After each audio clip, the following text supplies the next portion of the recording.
दोस्तों, spider nor का episode 2 series को एक कम्प्लीटली नए लेवल पर लेके जाता है। जो कभी शहर का द स्पाइडर था, अब एक थका हुआ प्राइवेट डिटेक्टिव बन चुका है। लेकिन फ्लिंट के साथ हुई शॉकिंग फाइट के बाद उसकी ज़िंदगी फिर से उलझने लगती है।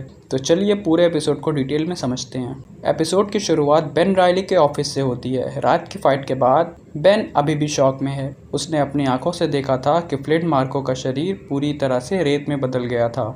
उसे समझ नहीं आ रहा है कि आखिर ये सब हुआ कैसे। तभी कैट हार्डी उसके ऑफिस में आती है। कैट बिल्कुल भी डरी हुई नहीं लगती। ऐसा लगता है जैसे उसे पहले से पता हो कि फ्लिंट के साथ क्या हो रहा था। बेन सीधा उससे सवाल करता है, फ्लिंट मार्को असल में कौन है?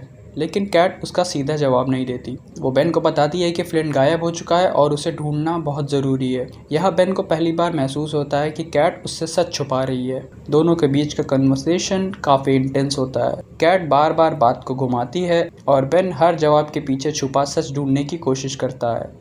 आखिर में कैट उसे फ्लिंट का एड्रेस देती है और इन्वेस्टिगेशन कंटिन्यू करने को कहती है। अब बेन ऑफिशियली इस मिस्ट्री में और ज़्यादा फंस चुका है। बेन फ्लिंट के अपार्टमेंट पहुंचता है। अपार्टमेंट देखकर ही पता चल जाता है कि यहाँ कुछ नॉर्मल नहीं हुआ। हर जगह रेत बिखरी हुई है, दीवारों पर अजीब निशान बने हुए हैं, फर्नीचर टूटा हुआ है और ऐसा लगता है कि किसी इंसान का शरीर धीरे धीरे बिखर गया हो। बेन रूम की तलाशी लेता है। उसे कुछ पुराने डॉक्यूमेंट्स और फोटोज मिलते हैं।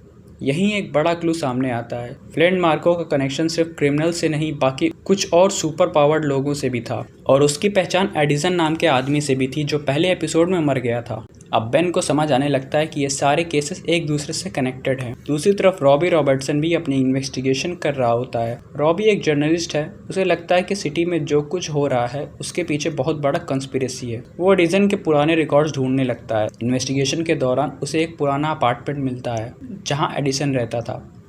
लेकिन जब रॉबी अंदर जाता है तो वो जगह किसी हॉरर मूवी से कम नहीं लगती। कमरे में जलने के निशान हैं और हर तरफ ऐसे मार्क्स है जैसे किसी ने अपनी पावर्स कंट्रोल करने की कोशिश की हो। रॉबी को लगता है एडिसन और फ्लिंट दोनों किसी एक्सपेरिमेंट का हिस्सा थे और शायद उनकी पावर्स नेचुरल नहीं है। अब एपिसोड हमें सिटी के सबसे पावरफुल गैंगस्टर सिल्वरमैन के पास ले जाता है। सिल्वरमैन अपने पेंट हाउस में बैठा होता है और फ्लिंट के गायब होने से काफ़ी परेशान लगता है। उसके साथ विंस्टन भी होता है। दोनों की बातों से पता चलता है कि फ्लिंट उनके लिए बहुत इंपॉर्टेंट था। सिल्वरमैन को डर है कि अगर फ्लिंट पुलिस या किसी और के हाथ लग जाए तो उनके बहुत सारे राज बाहर आ सकते हैं। यहाँ ऑडियंस को पहली बार एहसास होता है कि फ्लिंट सिर्फ बॉडीगार्ड नहीं था, वो किसी और बहुत बड़े राज की चाबी था। बेन जब इन्वेस्टिगेशन करके वापस आ रहा होता है तब उस पर अचानक अटैक हो जाता है। दो आदमी उसे पकड़ लेते हैं। उनका ऑर्डर होता है कि बेन को जिंदा सिल्वरमैन के पास लेकर आया जाए। बेन को समझ आता है कि अब सिल्वरमैन उसे थ्रेट समझने लगा है।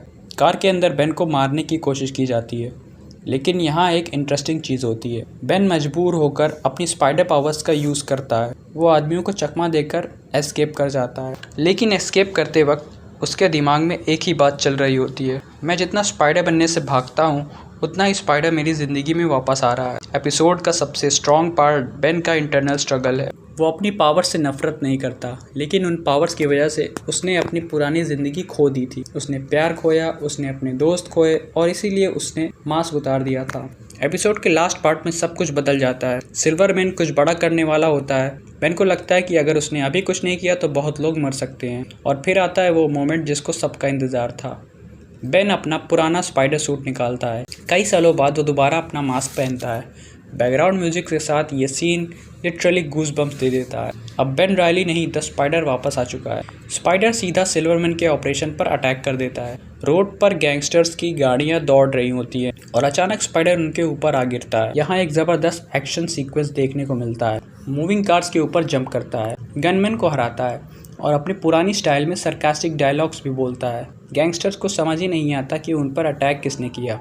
कुछ ही मिनट में स्पाइडर पूरे ऑपरेशन को बर्बाद कर देता है। आखिर में उसका सामना सिल्वरमैन से होता है। दोनों एक दूसरे को घूरते हैं। स्पाइडर उसे वार्निंग देता है। वो कहता है कि अगर जेनेट या उसके करीबी लोगों को नुकसान पहुंचाया तो वो जिंदा नहीं छोड़ेगा। ये मोमेंट दिखाता है कि बेन पहले वाले स्पाइडर जैसा नहीं है। उसके अंदर गुस्सा और अंधेरा दोनों बढ़ चुका है। फाइट के बाद बेन को लगता है उसने सही काम किया। उसे लगता है कि उसने क्रिमिनल्स को रोक दिया है, लेकिन फिर रॉबी का फोन आता है और यहाँ पूरा गेम उलट जाता है। रॉबी बताता है कि पुलिस पहले सिल्वरमैन को पकड़ने के लिए सीक्रेट ऑपरेशन चला रही थी। सब कुछ प्लान के मुताबिक चल रहा था, लेकिन स्पाइडर के अचानक आ जाने की वजह से ऑपरेशन फेल हो गया।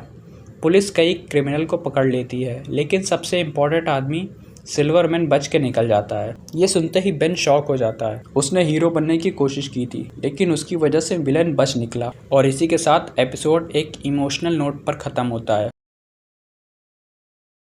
उसके दिमाग में एक ही सवाल चल रहा होता है, क्या स्पाइडर की वापसी शहर को बचाएगी या सब कुछ और ज़्यादा खराब कर देगी। और इसी सस्पेंस के साथ एपिसोड 2 एंड हो जाता है। तो दोस्तों, यही थी स्पाइडर नोवार एपिसोड 2 की कंप्लीट एक्सप्लेनेशन। क्या बेन को दोबारा द स्पाइडर बनना चाहिए था या फिर उसने बहुत बड़ी गलती कर दी? कमेंट सेक्शन में ज़रूर बताना।